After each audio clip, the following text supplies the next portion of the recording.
اعوذ باللہ من الشیطان الرجیم، بسم اللہ الرحمن الرحیم۔ میرا نام ڈاکٹر مسز گل ہے اور آج کا ہمارا ٹاپک ہے نمونیا۔ جیسا کہ آپ کو پتہ ہے کہ سردی کا موسم جیسے ہی شروع ہوتا ہے، بچوں میں بزرگوں میں نمونیا کی شکایات بڑھنا شروع ہو جاتی ہیں۔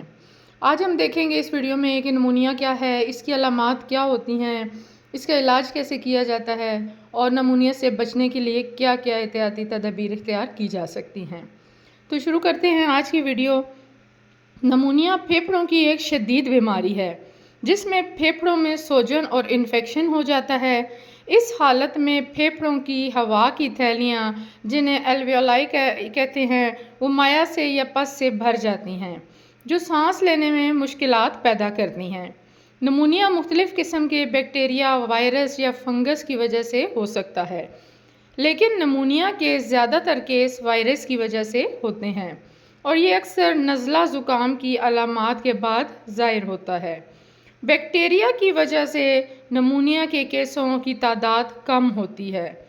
نمونیا موسم سرما کی مہلک بیماریوں میں سے ایک ہے جس کا بچے اور بڑے سبھی شکار ہو سکتے ہیں۔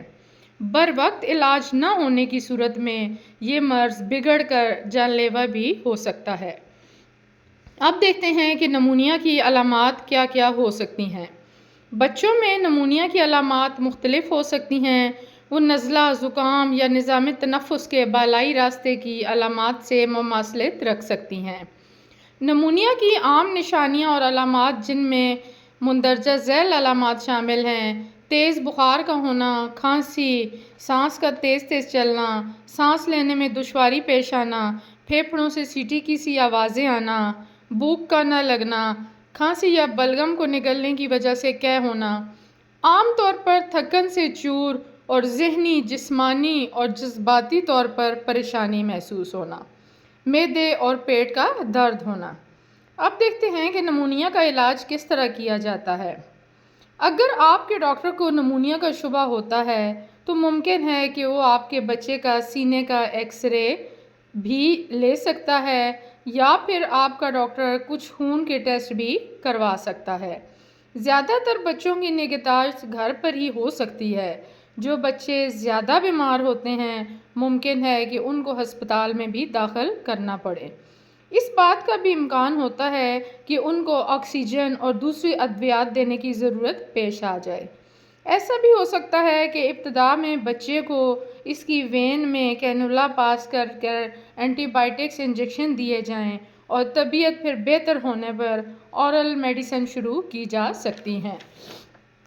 اگر آپ کا بچہ ہسپتال میں داخل نہیں ہے، گھر پر ہے، تو آپ کے بچے کو اینٹی بائیوٹکس کا جو نسخہ تجویز کر دیا گیا ہے تو اس کو ساری دوائیں تجویز کردہ نسخے کے حساب سے ضرور دینی چاہیے۔